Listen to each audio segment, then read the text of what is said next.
কিয়ামতের মানুষ কিয়ামতের মাঠের অবস্থা দেখে আদম আলাইহিস সালামের কাছে গিয়ে বলবে, বাবা আদম, আপনার কারণে আমরা দুনিয়ায় গিয়েছি, আপনি আমাদের বাবা, আপনি বলেন না আজকের দিন আর সহ্য হয় না, শরীর থেকে ঘাম জরে জরে হাঁটু পানি হয়ে গিয়েছে, গলা পানি হয়ে গিয়েছে, সাঁতার কাটতেছি, আর সহ্য হয় না, বলেন তো কি করা যায়? আদম আলাইহিস সালাম বলবেন, শোনো আমার সন্তানেরা, শোনো, আমি আল্লাহর কাছে চেহারা দেখাতে পারবো না। আল্লাহ যদি আমাকে বলেন, আদম রে, তোমাকে বলছিলাম এই ফলটা না খাওয়ার জন্য, তুমি কেন খাইছিলা, জবাব দাও। এই জন্য আল্লাহর আদালতে আমি গেলে ধরায় পড়ে যাব, সুতরাং তোমাদের ব্যাপারে আজও আমি কোনো কথা বলতে পারবো না। সমস্ত কিয়ামতের মানুষেরা দৌড়াতে লাগবে, আস্তে আস্তে করে কিয়ামতের মানুষেরা দৌড়ে আরেকজন পয়গম্বরের কাছে যাবে, নূহ আলাইহিস সালামের কাছে যাবে, আর বলবে, পয়গম্বর নূহ, আপনি বলেন না কি করা যায়, জাহান্নামের আগুন থেকে কেমনে বাঁচানো যায়? কিয়ামতের মাঠের এই কষ্ট সহ্য হয় না। তিনি বলবেন, আমার দিয়ে কিছু হবে না, শুধু রব্বি নফসি রব্বি নফসি, আল্লাহ আমি কাউকে চিনি না, আমাকে বাঁচাও, আজ আমি কাউকে চিনি না, আমাকে বাঁচাও। কিয়ামতের মাঠের মানুষেরা দেখবে পয়গম্বর পর্যন্ত কথা বলতে চায় না, একজন একজন করে ইব্রাহিমের কাছে যাবেন, ইব্রাহিম বলবেন আমাকে দিয়ে হবে না, মুসার কাছে যাবেন, আমাকে দিয়ে হবে না, ইউসুফের কাছে যাবেন, আমাকে দিয়ে হবে না, ইয়াকুবের কাছে যাবেন, আমাকে দিয়ে হবে না, সবাই মিলে ঈসা আলাইহিস সালামের কাছে যাবেন, আর বলবেন, আল্লাহ আপনাকে ভালোবেসেছেন, আপনাকে রূহুল্লাহ উপাধি দিয়েছেন, জন্মের পরে আপনার জবান দিয়ে কথা বলিয়েছেন, আপনার মাকে বাইতুল মুকাদ্দাসের খাদেমা বানিয়েছেন, আপনি একটু আল্লাহর সঙ্গে কথা বলেন, আজকের এই বিপদ থেকে বাঁচান। ঈসা আলাইহিস সালাম বলবেন, বেয়াদবি মাফ করবা, কিয়ামতের মানুষ আমাকে দিয়ে হবে না, আমার ইন্তেকালের পরে আমার জাতিরা আমাকে দুনিয়ার জমিনে বেঁচে থাকতেও আল্লাহর পুত্র বানাইছে, আমার মাকে আল্লাহর স্ত্রী বানাইছে, আমার ইন্তেকালের পরে তারা আমাকেও গালি দিয়েছে, নবীদেরকে গালি দিয়েছে, সুতরাং এই মুহূর্তে আমি আল্লাহর সামনে এই চেহারা নিয়ে যেতে পারবো না। কিন্তু তোমাদেরকে একটা পরামর্শ দিতে পারি, কিয়ামতের মানুষেরা শোনো, আদম থেকে নিয়ে আমি পর্যন্ত লক্ষাধিক আম্বিয়া কেরামের কাছে তোমরা গিয়েছো, কেউ তোমাদের কিছুই করতে পারবে না।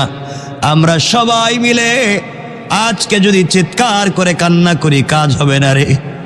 একমাত্র কেবলমাত্র আল্লাহর রাগকে যদি কমাতে হয়, আল্লাহকে যদি সন্তুষ্ট করাতে হয়, আজকের দিনে যদি আল্লাহর রাগ কমে গিয়ে কিয়ামতের মাঠে বিচার কার্য শুরু করতে হয়, কারোকে দিয়ে হবে না, একমাত্র তার বন্ধু হাবিব রাসূল পাক সাল্লাল্লাহু আলাইহি ওয়াসাল্লাম পড়ে আছে, সেই রাসূলের কাছে যাও, কলিজার টুকরা রাসূলকে গিয়ে ডাক দিয়া বলবা, পয়গম্বরে আরবি, অনেকের কাছে গিয়েছি, অনেক নবী রাসূলের কাছে গিয়েছি, কেউ আমাদেরকে পথ দেখাইয়া দেয় না, কার কাছে যাব? কত মানুষের কাছে গেলাম, সবাই তো রব্বি নফসি, সবাই তো নিজেকে বাঁচাও, এখন আপনার কাছে এসেছি, বলেন না আপনি আমাদের জন্য কিছু করেন। আমার নবীজি বলবেন, বুঝতে পেরেছি। মাকামে মাহমুদের সাজদায় পড়ে যাবেন, আর আল্লাহকে বলবেন, আল্লাহ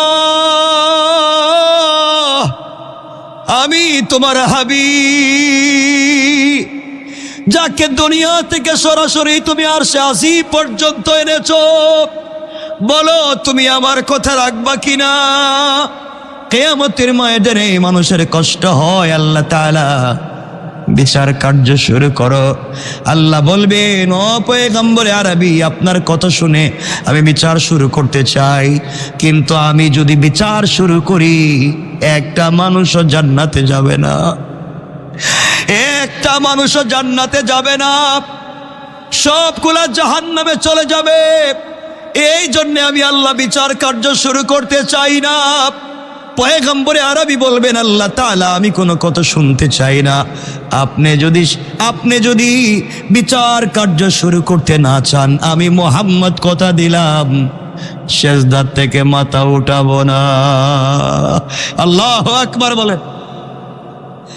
এবার পয়গম্বর আরবি চিৎকার করে সেজদায় গিয়ে আল্লাহকে ডাক দিয়া বলবে, আল্লাহ,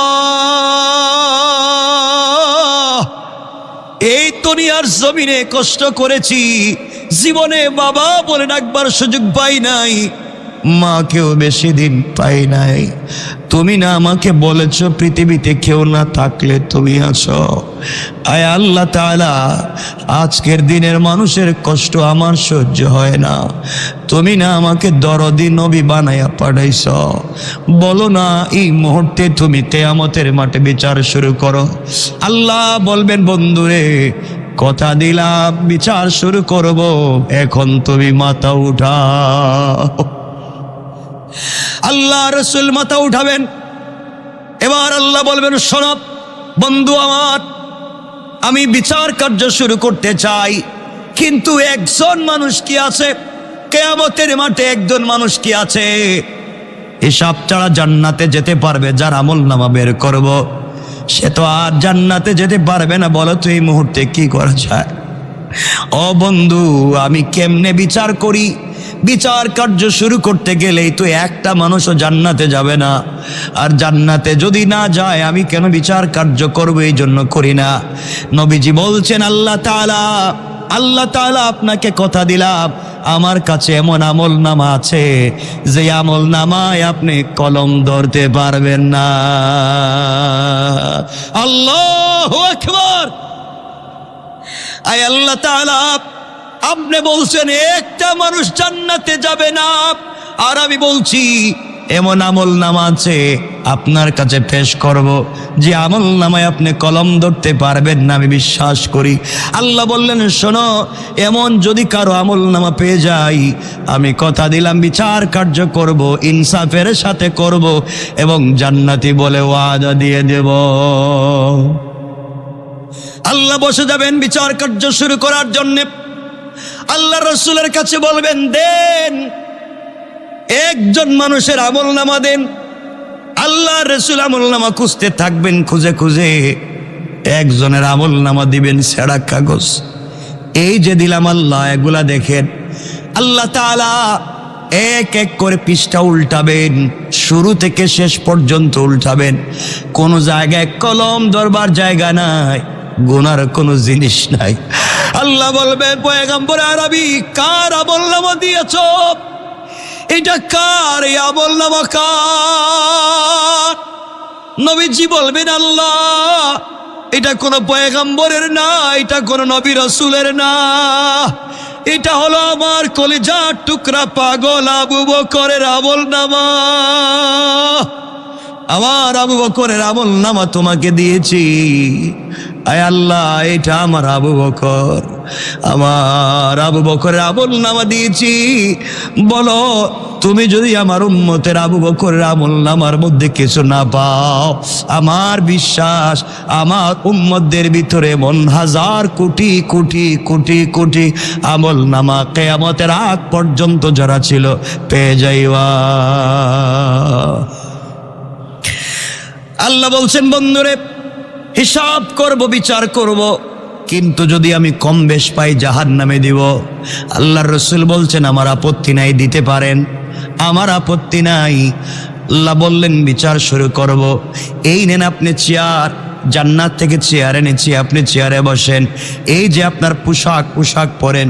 আমার নবীজি বলবেন, আল্লাহ, যারা দুনিয়ার জমিনে আমাকে ভালোবেসেছে, আজকে তাদের বিচার হবে, আমি চেয়ারে বসে থাকব। আমার কোন উম্মতকে আপনার ফেরেশতারা যদি না চিনে জাহান্নামে নিয়ে যা, আমার কোন উম্মতকে যদি জাহান্নামে নিয়ে যায়, আমি এখানে বসে থাকবো। আল্লাহ কি জবাব দেব? এই বলে আমার নবীজি একবার দৌড় দিবেন হাউজে কাউসারের পানির কাছে, আর গিয়ে বলবেন, আবু বকর, ও ওমর, আমার যে উম্মত আসবে তাদেরকে পানি পান করাও। আবার নবীজি দৌড় দিবেন মিজানের কাছে। কোন উম্মতের মিজানের পাল্লা আস্তে করে নেকির পাল্লা হালকা হয়ে গিয়েছে, নবীজি গিয়ে দেখবেন অনেক উম্মতের নেকির পাল্লা হালকা, গুনার পাল্লা ভারী হয়ে গিয়েছে। ডাক দিয়ে বলবেন, উম্মত রে, তোমার আমলনামায় কি কোনো দুরূদ শরীফ নাই? কি কোনোদিন আমার উপরে দুরূদ শরীফ পড়ো নাই? কোনদিনকে সাল্লাল্লাহু আলাইহি ওয়াসাল্লাম এমন ছোট দুরূদ পড়েছ উম্মত বলবে পয়গম্বর পড়েছি মনে নাই? আমার নবীজি তার নাম ঠিকানা নিয়া আল্লাহর কাছে বলবেন, আল্লাহ তাআলা বলেন তো কিয়ামতের মাঠের কোন জায়গায় আমার উম্মতের আমল নামা রাখছে, কোন জায়গায় আমার উম্মতের আমার উপরে যারা দুরূদ প্রেরণ করেছে দুরূদ গুলাকে কোথায় রেখে দিয়েছেন? আল্লাহ দেখায় দিবেন, এদিকে তোমার উম্মতের দুরূদ গুলাকে জমা করে রেখে দিয়েছি।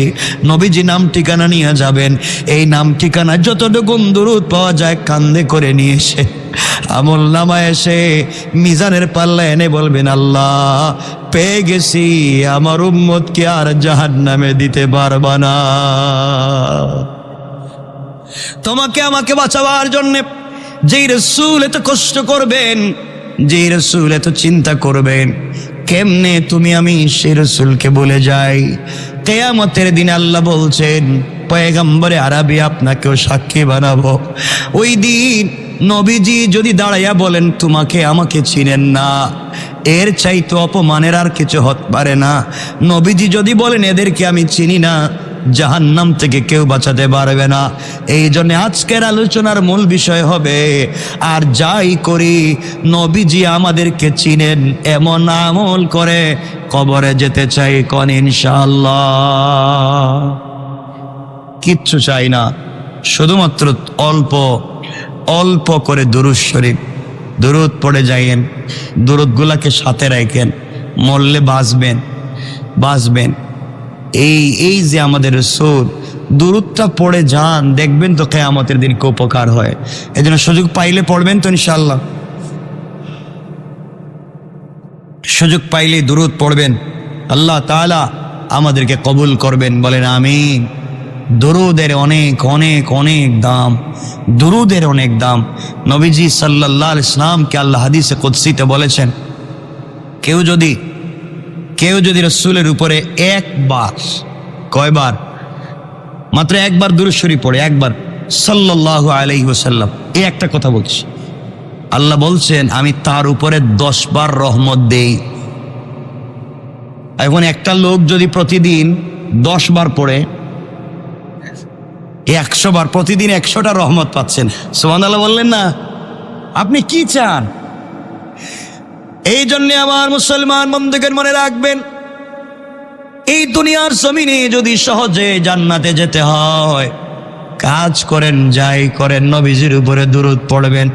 আল্লাহ তাআলা দুনিয়ার জমিনে আমাদেরকে প্রেরণ করে দিয়েছেন, আমরা যে আমল করেই জান্নাতে যেতে পারবো এর কোনো গ্যারান্টি নাই, আমাদের ভুলের কোনো শেষ নাই। নবীজিকে আল্লাহ জানাইয়া দিয়েছেন, বন্ধুরে এই দুনিয়ার জমিনে যাদের আমল নামার ভিতরে দুরূদ শরীফের সংখ্যা বেশি পাবো, আপনার ভালোবাসার সংখ্যা বেশি পাবো, কারণ যারা তোমাকে ভালোবাসে তারা আমাকে ভালোবাসে। আপনার ভালোবাসা, আপনার উপরে দুরূদ যারা বেশি করে পড়বে, আপনাকে যারা ভালোবাসবে, কিয়ামতের দিনে আমি তাদের আমল নামা না দেখে জান্নাতের ফয়সালা করে দিতে চাই। এই জন্য মুসলমানেরা মনে রাখবেন, দুনিয়ার জমিনে কিয়ামতের দিনে কেউ আমাদের সাথে থাকবে না। দুনিয়ার জমিন থেকে বিদায় নিয়ে কিয়ামতের ময়দানে কাউকে পাওয়া যাবে না। ওই দিন সবাই যখন রব্বি নফসি বলে কাঁদবে, ওই দিন আমার নবীজি সিজদায় পড়ে শুধু বলবেন রব্বি উম্মতি উম্মতি। আমার নবীজি কিয়ামতের মাঠে জিবরিল আমিনকে আল্লাহ পাঠাবেন, যাও জিবরাইল, কিয়ামতের মাঠ কায়েম হয়ে গিয়েছে, আমার রাসূলকে তুমি রওজা মুবারক থেকে উঠে নিয়ে আসো। জিবরাইল আসবে, আল্লাহর রাসূলকে ডাক দিবেন, এসে দেখবে নবীজি রওজায় শুয়ে শুয়ে উম্মতি উম্মতি বলে কাঁদতেছে। জিবরাইল ডাক দিবেন, পাগলের মতো নবীজি উঠবেন আর বলবেন, জিবরাইল মনে দেরি করে ফেলছো, তুমি আগে বলো, আমি কিছু জানতে চাই না, আমার উম্মতের কি অবস্থা,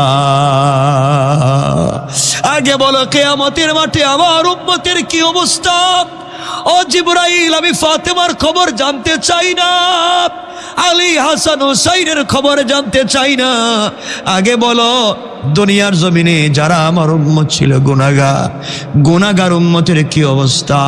জিবরাইল বলবেন আল্লাহ তাআলা পয়গম্বরে আরবি একমাত্র প্রথমে আল্লাহ আপনাকে উঠাইছেন, এখনো কাউকে উঠান নাই। আপনি টেনশন করবেন না, একজনকেও এখন পর্যন্ত জাহান্নামে দেওয়া হয় নাই। নবীজি বলবেন বিশ্বাস করি না, তোমরা আমার জাহান্নামের কাছে নিয়ে যাও। আল্লাহু আকবার। আমি দেখবো আমার একটা উম্মতকে কি তোমরা জাহান্নামে দিয়েছো, আমি দেখতে চাই।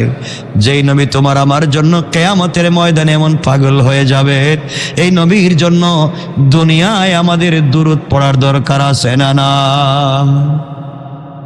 শুধু এতটুকুন, সে নবীর জন্য কিছু করেন, নিজের জন্য কিছু করেন, দুনিয়ায় উপকার হবে, আখিরাতে উপকার হবে। খুব বেশি লম্বা চওড়া বলতে চাই না, এজন্য আল্লাহর ওয়াস্তে আপনাদের কাছে যে কথা আমি বলতে চাইতেছি, জীবনকে পরিবর্তন করতে হলে আমাদেরকে মোটামুটি কম বেশ 40টা কাজের ভিতরে চলে আসতে হবে। জীবনকে যদি পরিবর্তন করতে হয়, জীবনকে যদি রাঙাতে হয়, জীবনকে যদি জান্নাতি বানাতে হয়, জীবনকে যদি হাউজে কাউসারের জন্য তৈরি করতে হয়, জীবনকে যদি রাসূল পাকের সঙ্গে জান্নাতে যেতে হয়, এমনভাবে যদি নিজেকে তৈরি করতে হয়, কমপক্ষে 40টা কাজের সঙ্গে আপনাকে আমাকে জড়িয়ে নিতে হবে। এই 40টা কাজের সঙ্গে যদি আপনাকে আমাকে জড়িয়ে নিতে পারি, এটা বিশ্বাস রাখবেন যে আর সবাই ভুলে গেলেও নিশ্চয় রাসূল আমাকে কিয়ামতের দিন ভুলবেন না। সুবহানাল্লাহ বললেন না? এই 40টা কাজগুলোকে আমি সংক্ষেপ করে করে আপনাদের কাছে বলে দিতে চাই। জীবন পরিবর্তনের জন্য আপনাদেরকে 40টা বলতে গেলে তো অনেক সময় লাগবে, আমি 20টা বলি। কয়টা? এই 20টা কাজ 40 দিন করবেন, পারবেননি? ইনশাল্লাহ তো আমিও জানি এটা পারবেননি। বলেন না ইনশাল্লাহ, সবাই বলেন না, বলেন না, হাত উঠে বলেন না। ইয়া আল্লাহ আমাদেরকে কবুল করো, জোরে বলেন আমিন। আল্লাহ আমরা তো দুর্বল, পারবো না, তুমি আমাদেরকে হিম্মত দিও, আমিন। এই 40 দিনে ধারাবাহিকভাবে 20টা কাজ যদি করতে পারেন, কি লাগে আপনার, আর কি দরকার? আর 1 নাম্বার হচ্ছে এই 40টা দিন দেখে তো ট্রাই করে পারা যায় কিনা জীবন পরিবর্তন হয়ে যাবে। 1 নাম্বার, ঘুমানোর আগে চেষ্টা করেন তাহাজ্জুদের নামাজ পড়ে ঘুমাবেন। একথা আমি বলতেছি না, ঘুমানোর আগে শুধুমাত্র তাহাজ্জুদের নামাজ পড়ার নিয়ত করে ঘুমাইয়া যান। কিসের নিয়ত করে? 1 নম্বরে কি করবেন? ঘুমানোর আগে তাহাজ্জুদ পড়ার নিয়ত করে ঘুমান। যদি নাও পড়তে পারেন, পুরা তাহাজ্জুদের সওয়াব পেয়ে যাবেন। এটা পারবো না, আচ্ছা তাহাজ্জুদ পড়তে বলতেছি না আমি, যদি না পড়তে পারেন নিয়তটাও করতে পারবেন না যে আল্লাহ আমি নিয়ত করলাম যদি বেঁচে থাকি, উঠতে পারি, আমি তাহাজ্জুদের সালাত পড়ব। পারবেন না ইনশাল্লাহ? 1। 2 নম্বর, ঘুম থেকে যখন উঠেন, আমি আপনাকে বলছি না ফজরের আগে উঠবেন, আপনি তো উঠবেন অবশ্যই, যদি উঠতে না পারেন যখনই উঠবেন, আপনি ঘুম থেকে যখনই উঠবেন, উঠার পরে দোয়া পড়বেন। ঘুম থেকে উঠে আলহামদুলিল্লাহ আমি মরে গিয়েছিলাম, তুমি আমাকে আবার জীবিত করেছো, এই কথা বলতে পারবো না? আলহামদুলিল্লাহিল্লাযী আহইয়ানা, এই যে আরবি যে দুইটার অর্থই বলছি আমি, বাদামা আমাতানা, আল্লাহ আমি তো মরে গিয়েছিলাম, তুমি আমাকে আবার জিন্দা করেছো। আমরা বলতে পারবো না? আমি আরবি বলতে বলছি না, বাংলা বলতে পারবেন না? আচ্ছা, পাশাপাশি মেসওয়াক করবেন। রাসূল পাক বলছেন যারা মেসওয়াক করে তারা আমার সঙ্গে জান্নাতে যাবে। তাহলে তাহাজ্জুদের নামাজ পড়ার নিয়ত করে ঘুমিয়ে যাওয়া, ঘুম থেকে উঠে দোয়া পড়া, মেসওয়াক করা, এটা বড় কোনো কাম, বাড়ি কোনো কাজ? আচ্ছা। 3 নম্বরে ওযু করার পরে কালিমায়ে শাহাদাত পাঠ করা। আমরা পড়ি না অনেকেই, খুব কঠিন কাজ। আপনি শুধুই ধারাবাহিক দেখবেন এই 20টা কাজ আমার ভিতরে আসেনি, এভাবে 40 দিন চালাইয়া আমার সাথে কথা বলবেন। 3 নম্বরে ওযু করার পরে কালিমায়ে শাহাদাত পাঠ করা। 4 নম্বরে সুযোগ থাকলে রাতে তাহাজ্জুদের নামাজ পড়ে ঘুমানো। আমি বলছি না রাতে 3টার সময় উঠে পড়বেন, আমি বলছি এশার পরেও পড়তে পারেন। ট্রাই শুরু করেন, আপনি এশার পরে 4 রাকাত এক্সট্রা পড়ে ফেলেন তাহাজ্জুদের নিয়ত করে, পারবেন ইনশাল্লাহ। আচ্ছা, 5 নম্বরে, কখনো কখনো যদি আমাদের উপরে গোসল ফরজ হয়ে যায় তাহলে ফজরের আগে আগে নিজেকে পরিষ্কার করে ফেলা। মনে রাখবে তো? মনে থাকবে তো ইনশাল্লাহ? মনে থাকবে ইনশাল্লাহ। 6 নম্বর, চেষ্টা করব 5 ওয়াক্তর আজান শোনা। আমি বলছি শুধু আজান শোনা, আজান শোনা, এবং চেষ্টা করবেন আজানের উত্তর দেওয়া। প্রতিদিন কয়বার? 5 বার আজান দে মুয়াজ্জিন, ডাকতেছে কে? তে আল্লাহর ডাকটা আপনি 5 বার শুনবেন প্রতিদিন, 5 বার উত্তর দিলেন।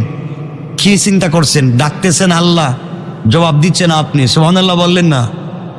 পারবো না এটা আমরা ইনশাআল্লাহ। এরপরে 7 নম্বর,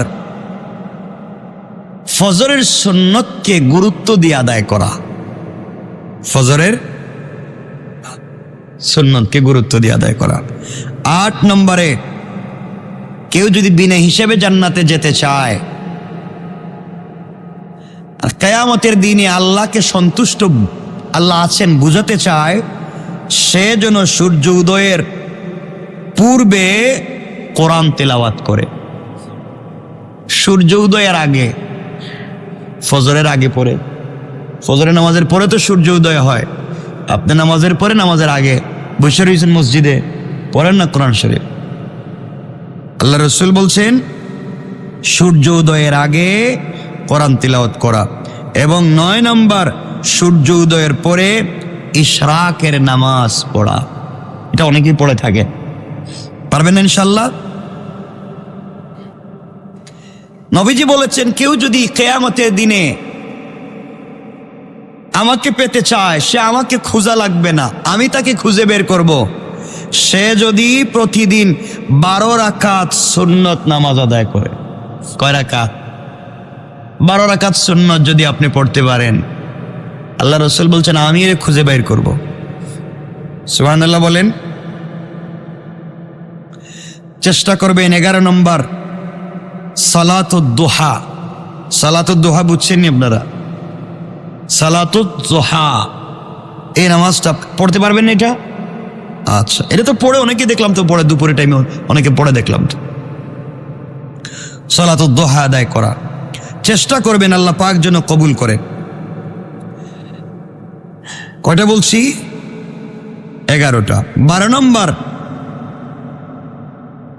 চেষ্টা করবেন সময় মতো ওয়াক্তের ভিতরে ফজর, জোহর, আসর, মাগরিব, ইশা এই 5 ওয়াক্ত নামাজ পড়া ওয়াক্তের ভিতরে।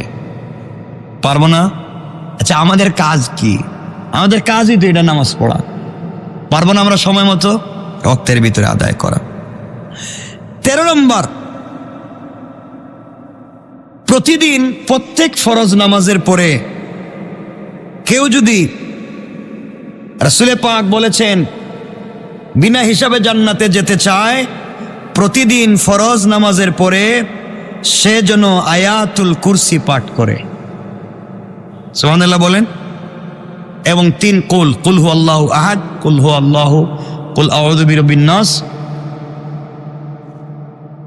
এরপরে মানে নাস, ফালাক, ইখলাস। চাইলে কুল ইয়া আইয়ুহাল কাফিরুন পড়তে পারেন, আমি 3টা বলছি। এটা কি খুব কঠিন সূরা? আচ্ছা। 14 নম্বর, প্রতি সোমবার এবং বৃহস্পতিবার সুযোগ থাকলে রোজা রাখা। এটা অনেক করেন আমি জানি, অনেক আমার সাথে, সবাই তো না, 1-2 জন আছেন। প্রত্যেক সপ্তাহে 2টা রোজা রাখেন, প্রতি সোম এবং বৃহস্পতিবার। নবীজি এটা করতেন। অথবা 15 নম্বর হচ্ছে প্রতি মাসে আইয়ামে বীজের রোজা রাখা। আইয়ামে বীজ 3 দিন রোজা রাখা। 16 নম্বর হচ্ছে প্রত্যেক শুক্রবার সূরা কাহাফ তেলাওয়াত করা। পারবেন না ইনশাল্লাহ? 17 নম্বর হচ্ছে প্রতিদিন সূরা ওয়াকিয়া, সূরা ইয়াসিন তেলাওয়াত করা।